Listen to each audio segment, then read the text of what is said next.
Alhamdulillah nahmaduhu wa nasta'inuhu wa nastaghfiruh wa na'udzu billahi min shururi anfusina wa min sayyiati a'malina may yahdihillahu fala mudilla lahu wa may yudlilhu fala hadiya lahu asyhadu an la ilaha illallah wahdahu la syarika lahu wa asyhadu anna sayyidana Muhammadan abduhu wa rasuluh.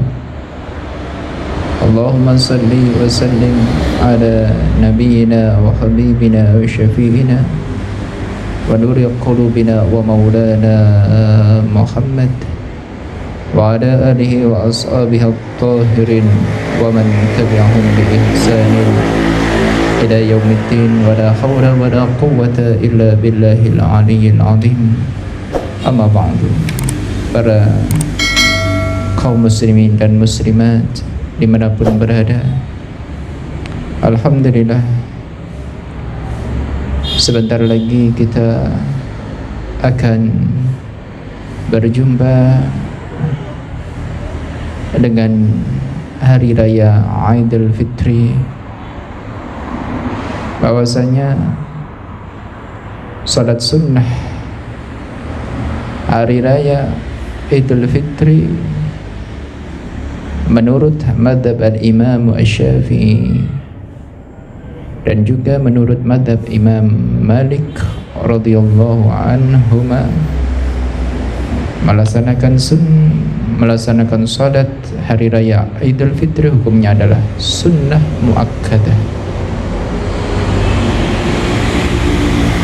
Hukumnya sunnah muakkadah, sunnah yang begitu dikukuhkan, sangat dianjurkan. Dan menurut madhab al-Imam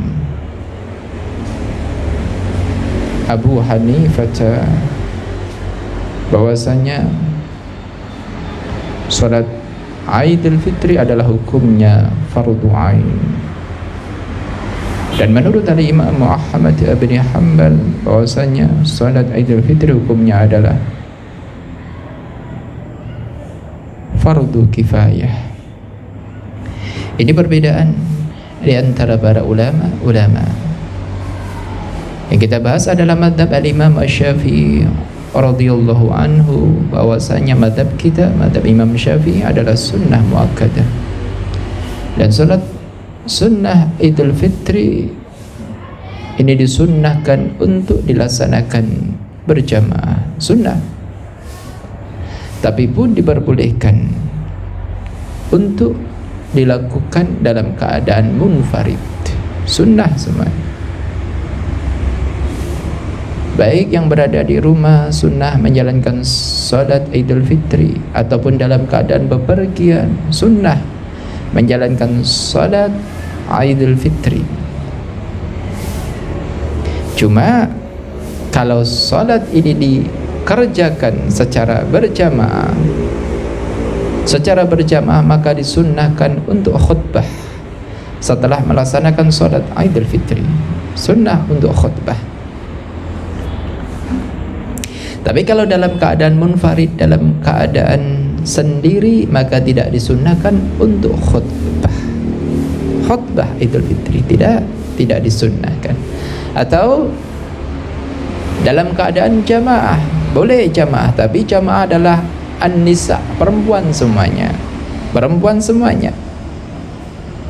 maka di situ tidak disunnahkan untuk khutbah Idul Fitri. Maka cukup salat saja, salat Idul Fitri, selesai. Ini tentang tata cara salat Idul Fitri, baik dalam keadaan jamaah ataupun dalam keadaan sendirian.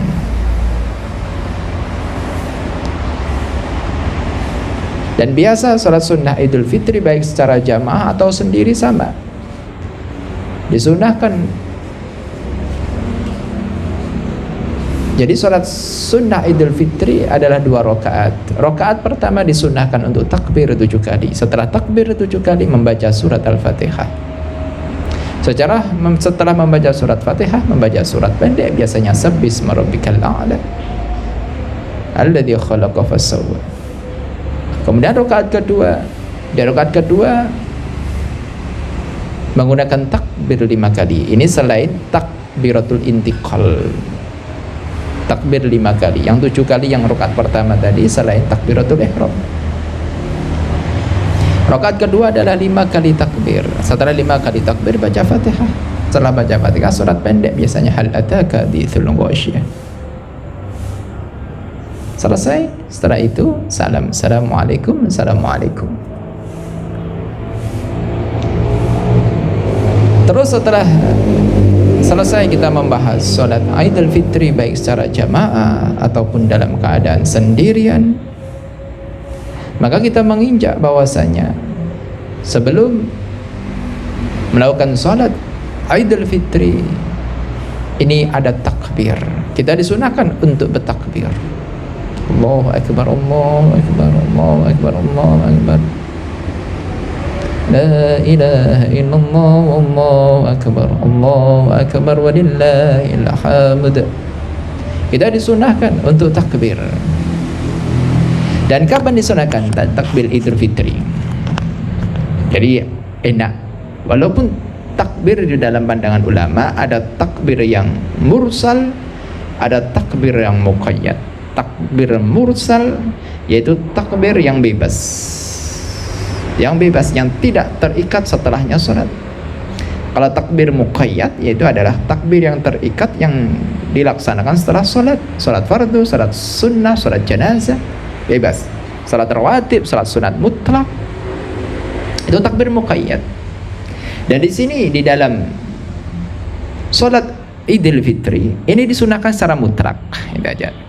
Berarti sunnah baik mursal ataupun muqayyad, itu aja. Karena tidak ada perbedaan di dalam salat Idul Fitri. Disunahkan penuh kita untuk takbir. Mulai kapan? Mulai ghurubus syams, mulai terbenamnya matahari di puasa Ramadan terakhir. Di puasa Ramadan terakhir, yaitu masuk Idul Fitri, masuk tanggal 1 Syawal, yaitu pada waktu maghrib. Itu sudah disunahkan kita, baik setelah sholat ataupun tidak setelah sholat, mutlak, baik mursal ataupun muqayyad, disunahkan semuanya. Baik mursal ataupun muqayyad disunahkan untuk takbir. Jadi setelah adzan sunnah takbir, setelah sholat sunnah takbir, terus sampai tengah malam boleh, sampai jam 3 malam boleh, sampai jam 4 malam, sampai subuh boleh, sampai subuh boleh. Sampai terakhir kapan? Sampai terakhir adalah dilaksanakan sholat Idul Fitri. Terakhir dilaksanakan sholat Idul Fitri, baru habis itu takbir. Setelah selesai sholat Idul Fitri, kita tidak disunnahkan untuk takbir, baik takbir muqayyad ataupun mursal, tidak disunnahkan. Selesai habis. Jadi pada waktu Idul Fitri pendek, takbirnya pendek. Malam itu sampai kita masuk sholat Idul Fitri. Dan sholat Idul Fitri kapan mulainya? Sholat sunnah Idul Fitri bisa dimulai kapan? Sholat sunnah Idul Fitri ini bisa dimulai tulu'ai syams, mulai keluarnya matahari. Walaupun min ba'diha, walaupun sebagian matahari keluar sedikit, jadi ada waktu tahrim itu. Walaupun itu sedikit keluar sudah cukup. Tapi yang lebih afdal adalah qadra rumhin. Qadra rumhin, kita kira-kira masuk waktu duha. Jadi matahari sudah di atas, kira-kira 1 tumbak. Ini yang lebih afdal dilaksanakan sholat Idul Fitri, sama dengan sholat Idul Adha. Kemudian selesainya kapan? Selesainya adalah zawalus syams. Selesainya adalah tergelincirnya matahari pada waktu masuk waktu duhur. Ini sekilas tentang takbir di dalam sholat sunnah Idul Fitri ataupun sholat sunnah Idul Fitri, baik dalam keadaan berjamaah ataupun sendirian. Kita lanjutkan bahasan kita tentang kitab As-Siyam. Kita sampai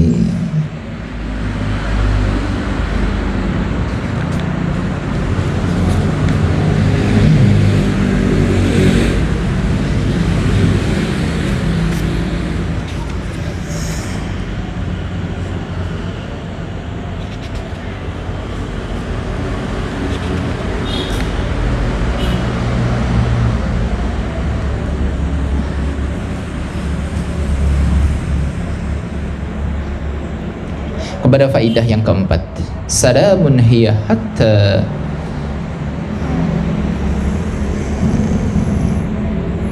sudah ini. Qiyamul lailatul qadar. Kita masuk kepada pembahasan adalah berdiri di malam Lailatul Qadar. An Abi Hurairah radhiyallahu anhu qala Rasulullah sallallahu alaihi wasallam man qama Lailatul Qadar imanan wa ihtisaban ghufira lahu ma taqaddama min dhanbihi muttafaqun alaih. Diriwayatkan dari Imam Abu Hurairah radhiyallahu anhu bahwasanya Sayyiduna Muhammadin sallallahu alaihi wasallam beliau bersabda, "Man qama Lailatul Qadar," barang siapa yang menghidupkan malam-malam Lailatul Qadar, baik berdiri salat tahajud, berdiri salat sunnah mutlak, berdiri untuk baca Quran, duduk baca Quran, berdiri sholawat, terserah, menghidupkan malam-malam Lailatul Qadar imanan, dalam keadaan dia beriman kepada Allah, wahtisaban, mengharapkan pahala dari Allah Subhanahu wa taala, maka ghufira lahu ma taqaddama min dhanbihi, diampuni dosa-dosanya yang telah lalu. Ini sebentar lagi ini. Nanti malam, semoga berharap nanti malam adalah Lailatul Qadar. Berharap besok Lailatul Qadar. Kita berharap karena memang adalah hithu dari Rasulullah. Ini dorongan dari Nabi Muhammad sallallahu alaihi wasallam supaya kita ini mengharap limpahan rahmat Allah untuk diberikan apa? Malam Lailatul Qadar. Qala al-Imam An-Nawawi wa makna qiyamiha imanan ay tasdiqan bi anna haqqun wa ta'atun wa ihtisaban ay talaban li ridallahi ta'ala wa thawabihi la li riya'i wa nahwihi. Bahwasanya Imam Nawawi beliau berkata seperti makna qiyamiha, makna berdiri di malam Lailatul Qadar imanan, dalam keadaan beriman. Maksudnya bagaimana? Tasdiqan, membenarkan bahwasanya bi anna haqqun wa ta'atun, bahwasanya Lailatul Qadar ini memang ada. Kita harus iman bahwasanya Lailatul Qadar ada. Karena apa? Disebutkan di dalam Al-Qur'anul Karim.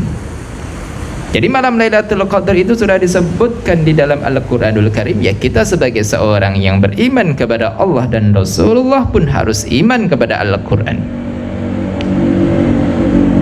Wahtisaban, yang dimaksud dengan wahtisaban itu apa? Talaban liridallahi ta'ala, kepingin mendapat ridha Allah, derajat yang paling tinggi, mendapat keridhaan Allah, wa thawabih, dan pahala dari Allah Subhanahu wa ta'ala. Ini kita, ayo hidup kita indah, ayo kita jadikan indah bersama Allah. Kenangan yang paling indah di dunia ini ketika kita bersama dengan Allah, bersama dengan Allah di dalam salat kita, bersama dengan Allah di dalam zikir kita, bersama dengan Allah di dalam bacaan Al-Quran kita, bersama dengan Allah dan Rasulullah di dalam membaca hadis-hadis Rasulullah. Bawahnya kita selagi beribadah kepada Allah, berarti Allah masih cinta kepada kita. Kita masih bersama dengan Allah Subhanahu wa ta'ala. Di dalam hati kita ada keinginan yang kuat untuk menjadi hamba Allah yang bertakwa, untuk menyebarkan agama Allah semampu kita. Agama Allah disebarkan. Musalla-musalla hidupkan, masjid-masjid hidupkan, azan di musalla, azan di masjid. Jangan sampai musalla zuhur tidak ada yang azan, jangan sampai musalla asar tidak ada yang azan, subuh tidak ada yang azan. Oh, kita datangi itu musalla, kita rindu untuk menyebarkan agama Allah, maka di saat itulah engkau bersama dengan Allah. Hidupmu masih diridhoi oleh Allah Subhanahu wa taala, hidup kita. Dan hendaknya di situ ayo kita berdakwah di daerah kita masing-masing. Di keluarga kita berdakwah. Di tetangga-tetangga kita berdakwah. Anak-anak kecil tetangga kita mendirikan TPA kecil-kecilan, mendirikan madrasah kecil-kecilan. Kita ajari anak-anak tetangga kita. Tidak harus besar, membangun pondok pesantren besar, megah, tidak. Tidak, sudah. Justru seperti inilah yang juga membantu di dalam perkembangan agama Allah Subhanahu wa taala. Tidak bisa diremehkan. Walaupun madrasah yang ngaji hanya 5, 2, 3, tidak bisa diremehkan. Itu dipandang oleh Allah Subhanahu wa taala. Allah juga merahmati yang seperti itu. Ayo kita semuanya yang mendengar ajakan kita, ayo kita semuanya. Di samping kita ada musola, hidupkan musola. Di depan kita ada musola, ayo hidupkan musola. Musola setiap sore diadakan madrasah. Walaupun berat, ngajari anaknya tetangga ngaji itu berat. Ngajari alif ba tak dibayar tapi harus sabar.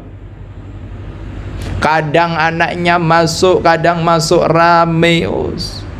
Tapi ketahuilah di dalam kesabaran ini ada buah yang begitu besarnya.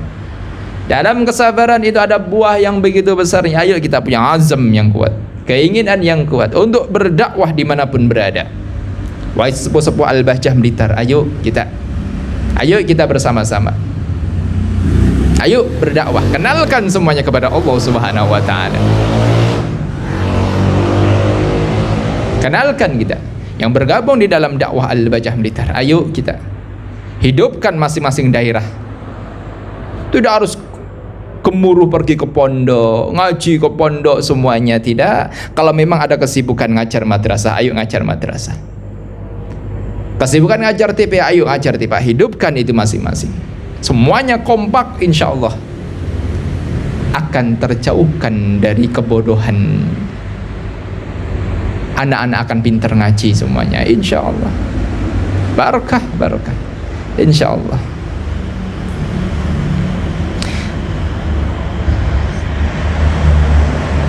Wahtisab la biriya'in, tidak karena riya. Jadi kita ibadah ya jangan riya lah. Apa fungsinya riya? Rugi kita riya itu. Buang riya. Ya ngeremehin sih enggak, ngeremehin. Tapi riya fungsinya apa? Gitu ya. Kita sombong, apa untungnya riya? Memang iya untungnya riya apa? Coba. Kita harus yakin yang bisa memberikan pahala itu Allah. Yang hanya bisa memberikan balasan itu adalah Allah setiap ibadah kita. Kalau manusia apa? Kita sholat untungnya apa di hadapan manusia? Mereka memuji kita ya enggak, ngasih duit kita ya enggak. Ya alhamdulillah gitu ya. Alhamdulillah kita sholat, kita berdakwah, tidak ada yang memuji, tidak ada yang mengagungkan. Jadi kita tidak terlena kepada sanjungan, tidak terlena kepada pujian. Akhirnya apa? Kita berusaha untuk ikhlas, ingin disanjung oleh Allah, ingin dipuji oleh Allah, karena kita mencari ridhonya Allah Subhanahu wa taala. Dakwah keluar tenaga, keluar harta, coba mengeluarkan waktu, coba. Wa yusannu al-iktharu minas salati fiha, disunnahkan untuk memperbanyak memperbanyak salat fiha, di dalam qiyamul, di dalam Lailatul Qadar. Sunnah kita salat tahajud yang mana la adadalah, tidak ada jumlahnya salat tahajud. Bisa 1000 kali bisa. Bagaimana nih anda usalli salatan tahajud lillahi ta'ala, selesai. Dilaksanakan setelah salat isya dan setelahnya tidur, walaupun hanya lahdotan, sebentar saja tidur, seriep gitu. Itu sudah bisa tahajud sudah. Tapi harus setelah salat isya terlebih dahulu. Sama dengan salat tarawih. Wa minad du'ai, dan memperbanyak apa? Doa perbanyak dalam malam Lailatul Qadar, minta sebanyak-banyaknya kepada Allah Subhanahu wa taala. Salat perbanyak, doa perbanyak kita kepada Allah. Salawat, perbanyak wagharihima, dan selain salat, selain doa, perbanyak kita minal ibadah, dari ibadah-ibadah. Wa yustahabbu ihya'uha bil ibadah, disunahkan untuk menghidupkan malam Lailatul Qadar dengan ibadah, entah sedekah kah, entah membangunkan orang yang sahur kah, kebaikan semuanya. Yang jelas kita jangan meremehkan ibadah, walaupun ibadah kelihatannya kecil. Walaupun sholat 2 rakaat 2 menit, ketahuilah itu besar. Walaupun bersedekah hanya 1.000 perak, sedekah hanya 5.000 perak, seandainya 100 rupiah perak pun itu dipandang oleh Allah Subhanahu wa taala. Faman ya'mal mithqala dzarratin khairan yara. Ini janji dari Allah Subhanahu wa taala. Orang yang beramal walaupun hanya 1 biji sawi saja, seberat biji sawi saja, ya roh, bakal lihat itu nanti orang dia, bakal lihat itu orang balasannya kelak di akhirat, bakal lihat. Wa yambaghi ayat luba fil ashr al-akhir min Ramadan, dan 10 Ramadan. Jadi qiyamul lail itu hendaknya tiap malam bulan Ramadan. Terus giatkan mulai tanggal 1, 2, 3, 4, 5, 6, 7, 8, 9 sampai tanggal 20. Giatkan itu untuk qiyamul lail, mencari Lailatul Qadar. Lah, wayam bagi, dan lebih giat lagi, awal sudah giat, 10 akhir dipergiat lagi, ditancap gasnya lagi. Untuk apa? Untuk qiyamul lail lebih lama lagi, fil ashri al akhir, di 10 yang akhir min Ramadan, dari bulan Ramadan. 10 akhir, ayo kita giatkan. Ini sudah 10 akhir bulan Ramadan. Jadi kita jangan salah itu. Kita salah maksudnya bagaimana? Qiyamul lail 10 akhir bulan Ramadan sajalah. Lah, sebelumnya itu ya tidur saja. Enggak, kita mulai tanggal 1 bulan Ramadan start qiyamul lail. Bangun malam, kita baca Quran di waktu malam, tidur dulu. Yang paling afdal ya sepertiga malamnya akhir,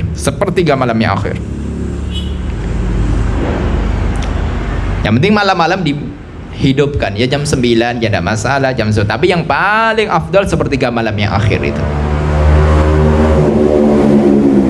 Jadi malam itu dibagi menjadi 3. Malam pertama, malam kedua, malam yang ketiga.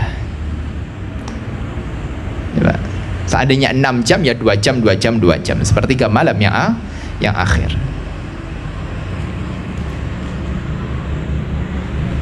Karena 5 rawa Al-Bukhari ini seperti halnya diriwayatkan oleh Al-Imam Al-Bukhari an Sayyidati Aisyah radhiyallahu anha qalat, qala Rasulullah sallallahu alaihi wasallam, taharrau Lailatul Qadar fil ashri al-awakhir min Ramadan. Carilah engkau. Jadi Sayyidina Muhammad, beliau ini bersabda melalui Sayyidah Aisyah radhiyallahu anha, taharrau Lailatul Qadar, giatlah kalian untuk mencari. Ini hifdz dari Nabi, perintah dari Nabi untuk mencari malam Lailatul Qadar. Taharrau, giatlah kalian semuanya untuk mencari Lailatul Qadar, malam Lailatul Qadar, fil ashri al awakhir, di 10 yang akhir, min Ramadan, dari bulan Ramadan. Wa fi sahihaini anna an-nabiy sallallahu alaihi wasallam kana idza dakhala al-ashru al-akhir ahya al-laila wa yaqada ahlaha wa jadda wa shadda al-mizara. Di dalam Sahih Imam Bukhari, Imam Muslim, Rasulullah itu ketika masuk 10 hari yang akhir bulan Ramadan, ahyal lail, beliau bangun malam, wa yaqada ahlaha, bangunkan istrinya, bangunkan keluarganya, wajadda, dan beliau sangat serius, wasyadda, dan beliau mengencangkan al-mi'zara. maksudnya ya al-mi'zar, sarung beliau, maksudnya ya Rasulullah mengencangkan pakaiannya untuk qiyamul lail. Intinya sangat tekun beliau untuk qiyamul lail sampai kakinya bengkak. Memang jam-jaman yang dibaca Baqarah, Ali Imran, An-Nisa 1 rakaat 3 jam 1 rakaat. Coba ini Nabi kita itu loh ya, Nabi kita ya hendaknya kalau memang diadatkan ya tidak masalah. Hendaknya 10 hari yang akhir ini tarawihnya agak panjang, bacaannya agak lama karena sunnah di situ. Karena sunnah dari Sayyidina Aisyah itu tadi 10 hari yang akhir kita sangat dianjurkan untuk menghidupkan malam-malam Ramadan. Wa yanalu ajraha man qamaha wa faqaha, dan akan mendapatkan pahala malam Lailatul Qadar barang siapa yang berdiri di malam Lailatul Qadar dan bertepatan di malam Lailatul Qadar, walau lam yankashif lahu syai'un min anwariha wa khasaisiha fil yaqdati awil manami, walaupun tidak terbuka baginya suatu hal dari cahayanya malam Lailatul Qadar dan khususiyah malam Lailatul Qadar di dalam bangunnya ataupun di dalam tidurnya. Pokoknya biasa saja itu. Tidak usah pengen tahu yang macam-macam gitu. Tidak usah pengen tahu tanda-tandanya malam Lailatul Qadar yang macam-macam. Pokoknya kita ibadah itu aja sudah. Tandanya malam Lailatul Qadar nanti anginnya bertiup pelan, sinar mataharinya terang di waktu malam, nanti paginya pun juga terang dan juga tenang paginya. Sudah tidak penting gitu sudah. Itu nomor sekian itu. Yang penting hidupkan malam 10 hari malam yang akhir. Hidupkan itu. Bangun di situ. Sudah pokoknya bangun selesai, tidur selesai. Bangun ibadah. Sudah. Catatan nanti ada di hadapan Allah Subhanahu wa taala. Tidak usah mikirkan nanti atharnya seperti apa, nanti dapat karomah apa ya kalau nanti saya berjumpa dengan Lailatul Qadar ya. Nanti saya dapat keistimewaan apa ya nanti ketika dapat malam Lailatul Qadar. Istimewanya ridha Allah itu aja sudah. Ampunan Allah. Ya tidak ada bedanya. Kita bangun pagi seperti biasanya. Di kantor ya belajar ke kantor gitu. Ke ladang biasa-biasa saja. Tapi ketahuilah keistimewaanmu adalah ketika engkau bersujud di malam-malam Ramadan. Keistimewaanmu adalah ketika engkau bermunajat kepada Allah, menghadap kepada Allah Subhanahu wa taala. Itu istimewa, sudah itu istimewa. Karomahnya wali itu adalah istiqomah itu loh. Karomahnya wali tekun ibadah itu loh. Bukan bisa baca orang kasyaf. Itu tidak penting itu. Yang terpenting adalah kita mendapatkan hidayah dari Allah Subhanahu wa taala. Yang terpenting adalah kita berdiri dan beribadah kepada Allah, menjalankan salat, membaca Al-Qur'an. Itu karomah sudah. Itu segala-galanya itu sudah. Dan kita harus mengagungkan ibadah kita. Ibadah kita harus kita agungkan. Lima ja'a fi riwayati Muslim anna Nabiy sallallahu alaihi wasallam qala man yakum lailatul qadar wa yuwafiquhu imanan wa ihtisaban ghufra lahu ma taqaddam min dhanbi. Ini sama dengan riwayat Imam Muslim. Barang siapa yang qiyamul lail di malam Lailatul Qadar dan dia bertepatan tapi tidak tahu tuh kalau itu adalah malam Lailatul Qadar, ya kita tidak tahu. Pokoknya kita qiyamul lail, kita tidak tahu pas salah satu di antara kita berdiri di waktu malam itu adalah malam Lailatul Qadar, itu tidak penting itu. Fayuwafiquhu kata Nabi. Bertepatan saja sudah. Nyocoki tapi dia tidak tahu. Tapi yang penting dia imanan, dia ibadah karena iman. Wahtisaban, dia ibadah karena mengharap ridha Allah. Janji dari Nabi Muhammad, ghufira lahu ma taqaddam min dhanbi, janji Rasulullah, diampuni dosa-dosamu yang telah lalu. Wallahu a'lam bishawab.